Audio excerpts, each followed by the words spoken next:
Hi, I'm Dr. Mike Vance, a licensed psychologist and director of behavioral health at Children's Hospital and Medical Center. One of the questions we receive frequently as psychologists is, how do we tell the difference between normal teenage behavior and teenage behavior of concern? Well, let's set the stage a bit. Adolescent behavior has a wide continuum of normalcy. There's a lot of factors at play.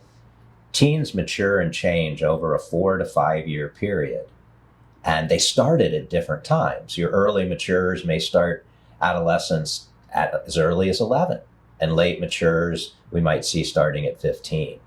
There's gender differences. Girls tend to mature sooner than boys. And we also know that within these differences of maturity and timing, the environments are different as well. Some of that early mature being around a lot of late maturers has a different impact than it would be if it was a late mature around a large number of early maturers. But what we're looking for in adolescence is patterns of behavior. And I want you to think of this on a couple levels. First of all, within that individual child. If you know this child, and you do, you've been around them a long time, and all of a sudden things seem different. The outgoing child becomes more reserved and withdrawn and soft-spoken and isolative. The isolated child all of a sudden becomes gregarious and outgoing and engaging. Look for individual differences in that child or changes from that child. The other thing that you want to look for is patterns of behavior. Our teens are going to make mistakes. They're going to take risks.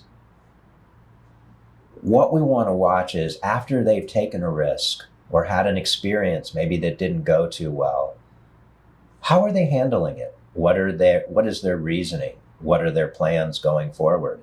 And if you start to see patterns of the problem behavior, please intervene early, because we know that getting teens help early on when they're struggling can make a world of difference in later successes.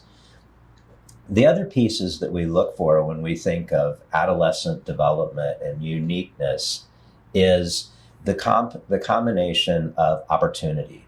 Like some of our kids get opportunities where they have to be far more autonomous than other teens. And so you're going to see them, maybe if they're a successful early engager in that autonomy, you might see them blossom and become mature beyond their years, where another teen maybe was not quite as mature and was forced into more of that autonomy may struggle and have more mistakes and more challenges. So the big thing when we're looking at teenagers and uniqueness of behavior is, yes, teens are unique.